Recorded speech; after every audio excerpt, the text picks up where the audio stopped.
Good morning, myself Indranil Mondal. Today I will deliver an important lecture on engine ignition system related to internal combustion engines and automobile engineering. Let's start the session.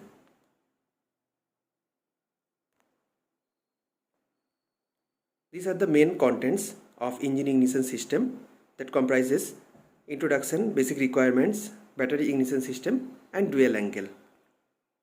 First, you have to know the basic introduction of engine ignition system. It is necessary to initiate the beginning of the combustion process in the mixture of air fuel taken in during the suction stroke of the engine.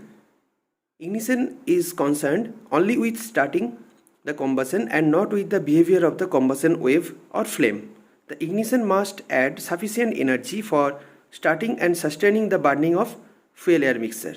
For starting the burning, it is necessary to raise the temperature of the mixture to its ignition temperature where chemical reaction starts. The energy required for this purpose is supplied through an electric spark. Once the burning is initiated with the help of spark, the chemical energy released is dissipated to the surrounding mixture through conduction, convection, radiation and mass transfer. The combustion of the mixture is continued if the released energy is sufficient to sustain the flame. The sustained flame due to chemical reaction propagates into the mixture and combustion is continued till complete mixture in the cylinder burns. It can be treated as a balance of energy between that provided by an external source, that released by chemical reaction, that dissipated to the surroundings by means of thermal conduction, convection and radiation. What are the main functions of engine ignition system? It produces 30,000 volt spark across spark plug. It distributes high voltage spark to each spark plug in correct sequence. It also times the spark so it occurs as piston is nearing top dead center. It varies spark timing with load, speed and other conditions. What are the basic requirements of an engine ignition system? There are some important requirements of the spark ignition systems, that are the voltage across the spark plug electrodes should be sufficiently large to produce an arc required to initiate the combustion. The voltage necessary to overcome the resistance of the spark plug and to release enough energy to initiate the self-propagating flame front in the combustible mixture is about 10,000 to 20,000 volts. The intensity of spark should lie in a specified limit because too high intensity may burn the electrodes and too low intensity may not ignite the mixture properly.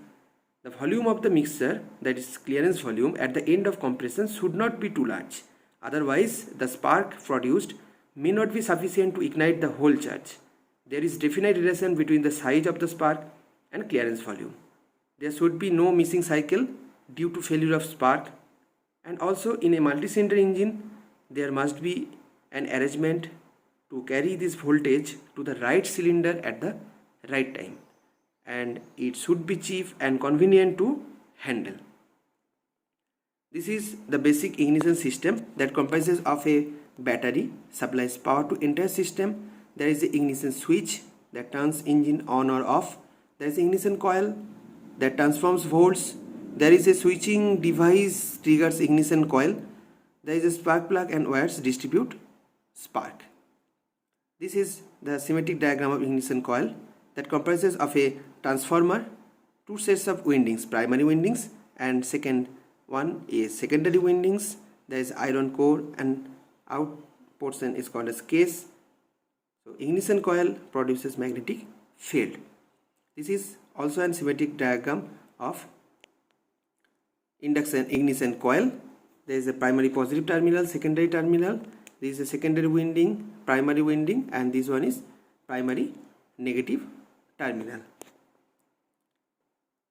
There are two types of ignition system. One is battery ignition system, second one is magneto ignition system. Today we will discuss about battery ignition system. Okay, so what is the main function of battery ignition system? The main function of this is to produce high voltage spark and deliver it to the spark plugs at regular intervals and at the correct time with respect to the crank position.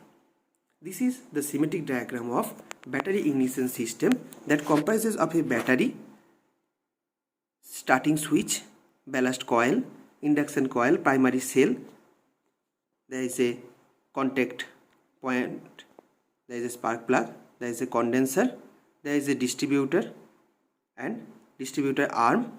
Okay. The source of current is the storage battery and it is connected to the primary of the induction coil through starting switch as shown in this figure. The other end of the primary coil is connected to the breaker and through it to the ground when the breaker contact points are closed. As one terminal of the battery is grounded, the circuit is closed by passing the current from the battery through the starting switch. Primary coil, contact breaker, ground and back to the battery when contact points are closed. The induction coil consists of primary winding usually 100 to 200 tons and a secondary winding usually 10,000 tons. Both windings are mounted on soft iron core.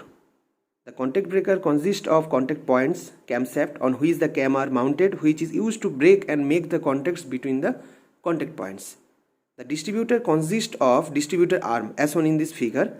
The arm is mounted on a camshaft which is used to break and make the contacts between the contact points. Okay. The function of the arm is to make the contact with each spark plug as shown in this figure. The distributor unit generally includes the contact breaker also to make the unit more compact as both are driven by the same camshaft. A condenser is also included in this circuit as shown in this figure.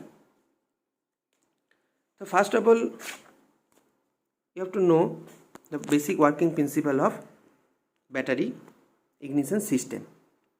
When the primary circuit is closed by the contact breaker shown in open position in this diagram, a current begins to flow through the primary coil and magnetize core of the coil.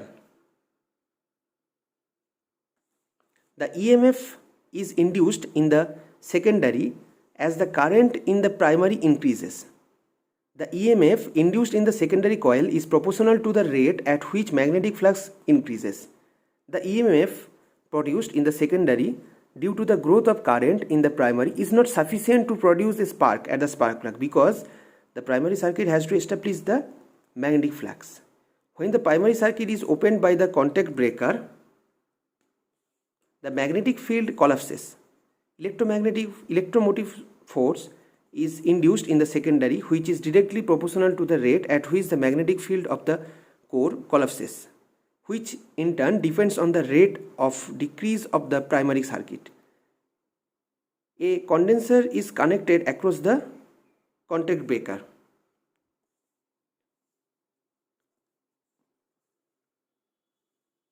In the primary circuit as shown in this figure, this helps to collapse the field very rapidly by absorbing part of the energy of the magnetic field which is thrown back into the primary winding and produces a very high voltage in the secondary. This EMF in the secondary is sufficient to ignite the charge by producing the spark. One end of the secondary coil is connected to the ground and other is connected to the central terminal of the distributor. The distributor connects the secondary coil in turn to the different spark plugs of the engine in their firing order. The spark plug of a particular cylinder is placed in circuit of the cylinder secondary coil with the help of the distributor when the time comes for the charge in that cylinder to be ignited, and at the same time the primary circuit is opened by contact breaker. A spark is produced between the points of the spark plug. The distributor and contact breaker are generally mounted on the same camshaft which rotates at half speed of the crankshaft. The function of the distributor is to connect the secondary to each cylinder of a multi-cylinder engine at the time of ignition. The contact breaker also works simultaneously with distributor and its function is to disconnect the primary circuit exactly at the same time when the spark in the particular cylinder is required. The distributor arm connects 4 spark plugs in one rotation of the camshaft and therefore 4 contact points are required to 4-cylinder engines. The contact breaker has to break the contacts 4 times in 4-cylinder engines, so it requires 4 cams as shown in this figure. If there are n cylinders, then the cams required are also n in number. In a single cylinder engine, the distributor is not required, as in scooter engine, and single cam is sufficient for giving the spark. Cam is mounted on the crankshaft only as breaking of circuit during each rotation is required in two-stroke engine, and there is no necessary of camshaft. So this is the basic working principle of this battery ignition system for multi-cylinder engines. We have discussed about these main components and what are the main functions of these components.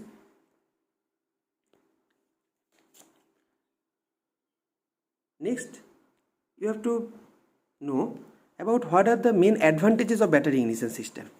What are the main advantages? The main advantages are its initial cost is low compared with magneto ignition system, and this is the main reason for the adoption of coil ignition on cars and commercial vehicle. It provides better sparks at low speeds of the engine during starting and idling. This is because the maximum current is available throughout the engine speed range, including starting. The maintenance cost is negligible except for the battery, and the simplicity of the distributed drive is another factor in favor of coil ignition. And what are the main disadvantages of this battery ignition system? First, the engine cannot be started if the battery runs down. The weight of the battery ignition system is greater than magneto ignition system, which is major consideration in adopting the system in aero engine. The wiring involved in the coil ignition is more complicated than that used in magneto ignition, and therefore there is more likelihood of defects occurring in this system. The sparking voltage drops with increasing speed of the engine. These are the main advantages and disadvantages of battery ignition system. These slides I have discussed. Next, the dual angle. What are the basic introduction of dual angle? The build-up time in terms of camshaft angle is shown in this figure. It is known as dual angle.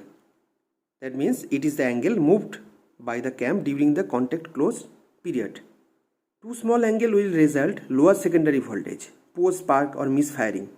A too large angle will lead to burning of a condenser and contact points of primary due to oversaturation of primary winding. The size of the dual angle depends upon the gap between the contact points and the angle between the cam lobes. The lobe angles depend upon the number of cylinders. A single contact breaker will have number of lobes equal to number of cylinders. For such arrangement, for given engine speed, the time available for the current to reach to maximum in primary decreases as the number of cylinders increases. This imposes a limit on the speed of an engine with large number of cylinders, such as 8 or 12. This problem can be solved by using two contact breakers connected in parallel and the cam having the cam lobes equal to half the number of cylinders. This increases the dual angle and allows sufficient time to build up the primary current to its maximum value. 6-cylinder engine will have 60-degree dual angle with two contact breaker in parallel against 30-degree with single contact breaker. Such an arrangement requires accurate synchronization or rocker arms of contact breaker, which often causes problem.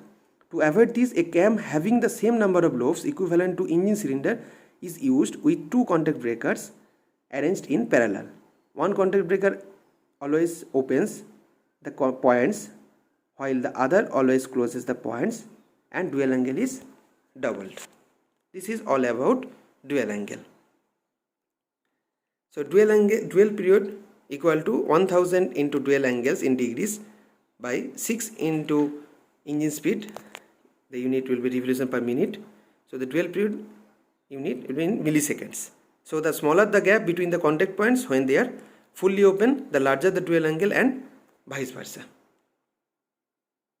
So I have told you what are the main drawbacks or disadvantages of battery ignition system. These are the main points.